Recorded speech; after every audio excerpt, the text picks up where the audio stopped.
That one's rolling, and just need to get back into. What? Oh, strange noises coming out. That previous cue card there, I can't remember what song it's for, but I must just point out the lady in the picture is not naked. It does look like it, but she's wearing a wedding dress, and I turned it into a sketch. And so she's wearing a wedding dress and drinking champagne, and I turned it into a sketch. But the settings on the television are not good, so over contrast and everything. Okay, I'm going to do. This has been such a. We've been beset by many technical limitations today. So normally I finish at night. The previous tape was going so well, can you believe it? You can't see this here, but I fell over my walking frame. So I'm going to do a cover version of one of my own songs because I'm playing everything so badly today. And I might do When the Hard Wind Blows.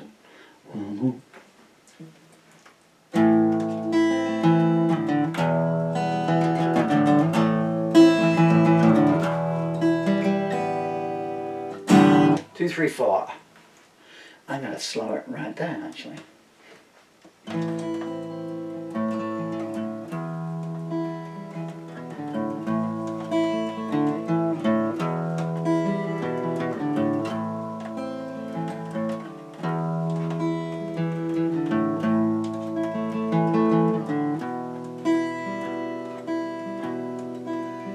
There's a fence along the highway to keep the poets in. The prophets working overtime say now's the hour to begin. The burial of an unknown man who might have been someone's twin. And the movie queen says, I have been where lovers cannot go. The night comes down, so take your crown to where the hard wind blows. The ministers sit in conference while the lawyers go forth and steal. The octopus tells tales of old while working the spinning wheel. And the parishioners and the congressmen decide what fake news can be classed real. And a new day breaks with new earthquakes and suits of blue that glow. Evil told us build a road to where the hard wind blows. In a picture frame of water, a rainbow has been kept in honor of a bedroom where a dead man once slept. And the princess has a locket that contains every tear she's wept. They're singing songs of praise above a pauper's grave, telling things below.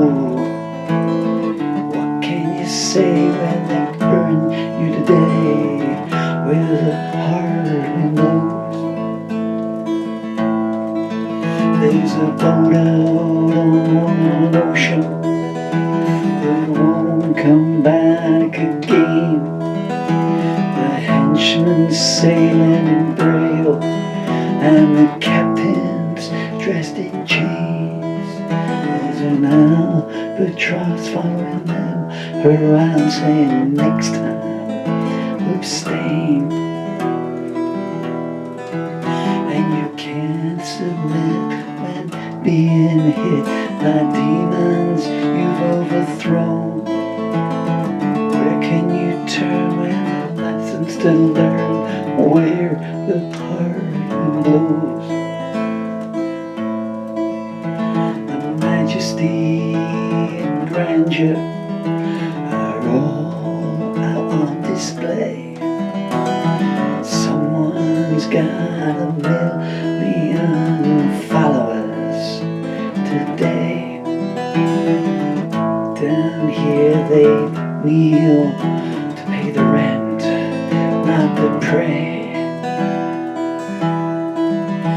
Will it ever change? Does it all seem strange? You're telling you what you already know, that you can't escape from your fate where the hard wind blows.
I don't know if you could hear that, it was still sustaining.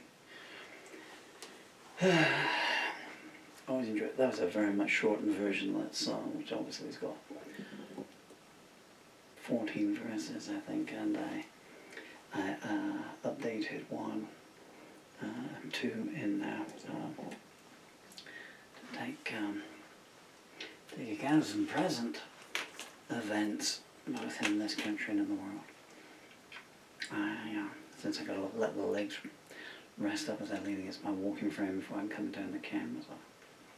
So I wrote that song in '86. I think my mouth is going to seize up soon because the mouth muscles are dying as well. The last thing to go on an Irishman is a mouth muscle. I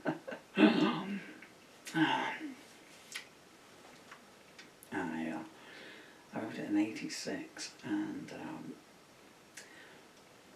I knew it was something different than what was going on. I didn't know whether to put it in my concerts. The point of this anecdote is I went it to somewhere over there. You can't see it. There it is. The Ampex 7.5-inch tape. Anyway, so people say the thing to do then was when you're playing gigs, you know, make money, because you're mainly free gigs when you're starting, you know. All these pubs and clubs, you know, and they would have charity nights, you know. I think they were running out of charities to have them for. Well, it was just an excuse to get all the bands to play for free, you know, and they take administration fees, you know, and ticket printing prices and stuff, you know, and all that stuff, you know. And, well, many of the charities, as we now know, all these decades later, is just as crooked, you know, with 70% administration fees. Anyway, so you would make a 4-track cassette, you know, and you flog that at gigs at 50p each, you know. No one made any money because the cassettes were £1 each. Used to get these things. I don't know where we get. Oh yeah, marketplaces before pound shops became the vogue and everything like that. So you used to go down every Tuesday down to the market, and they'd sell these job lots of these cassettes, you know. They should have come with a free pencil because you had to respool them and stuff. Maybe that someone had a double cassette, you know. Anyway, So I booked studio time so I could make my own 4-track cassette. Oh, and you'd always send a copy to the John Peel show. Little did we know then what...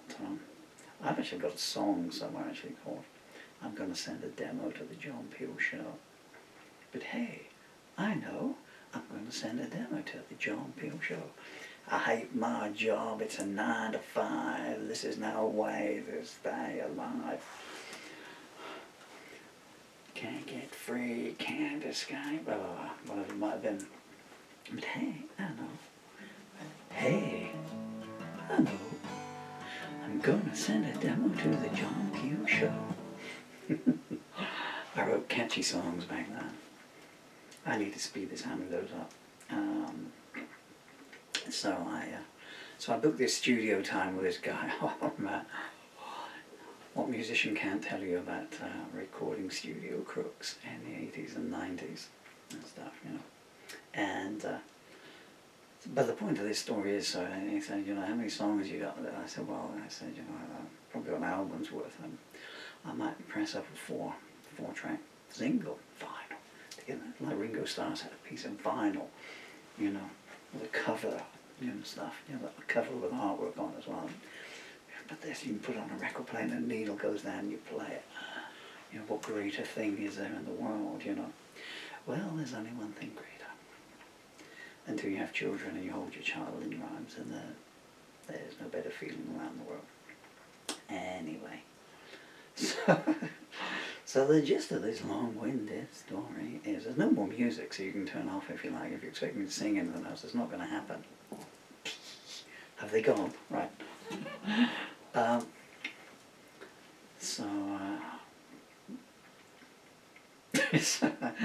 mean, most people, you know, you're probably going to be ahead of me here, but most people went in, you know, all the bands, you know, you still come off the back of punk and everything, so most people got a 2-minute 28 song and a 2-minute 54 song, and some people have a song around 3 minutes 28.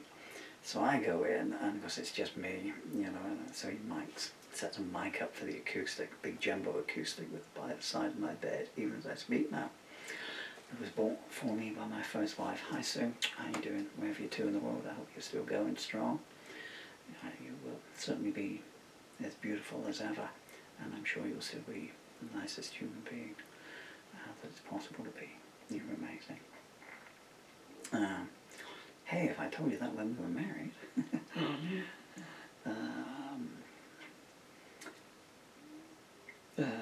Where was I going with this? Oh yeah, so he mic'd me up, you know, so... And of course I didn't have the lyric sheets because I knew all the songs. I was playing them, although I hadn't played that one. So to bring this long, shaggy dog story, the long and winding anecdote that leads nowhere. So I just went in and dun dun dun dun dun dun, and it's twice as fast as I've just played it here. Dun dun dun dun dun dun.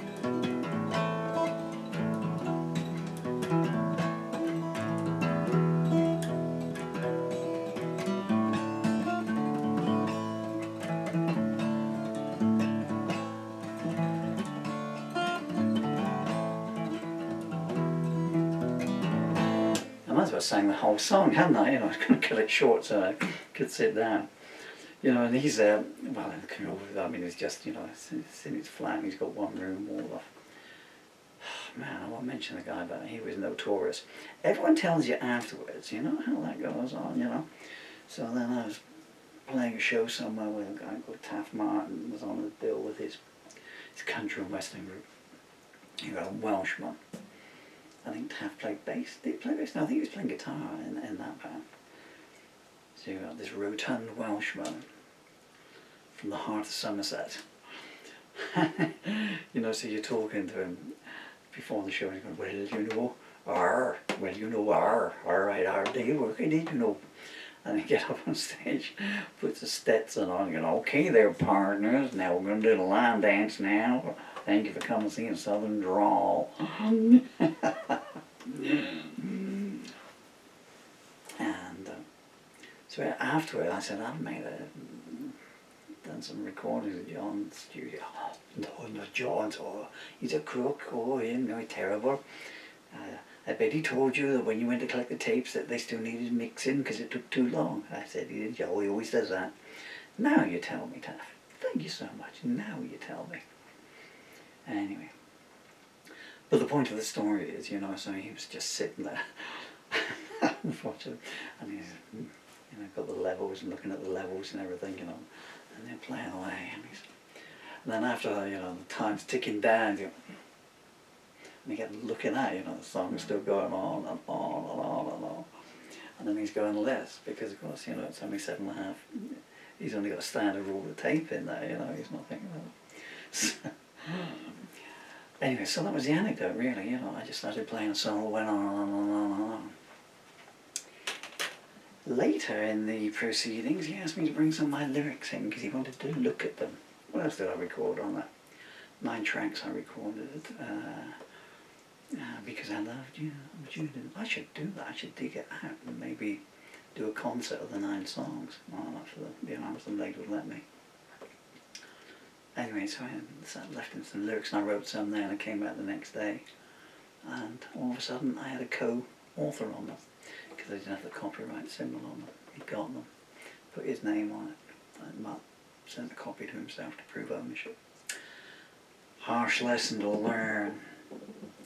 I've been Paul Murphy, and you've been extraordinarily kind and generous for your time. I'm going to leave you with an E minor diminished. There. Aren't I good to you? Take care of yourselves.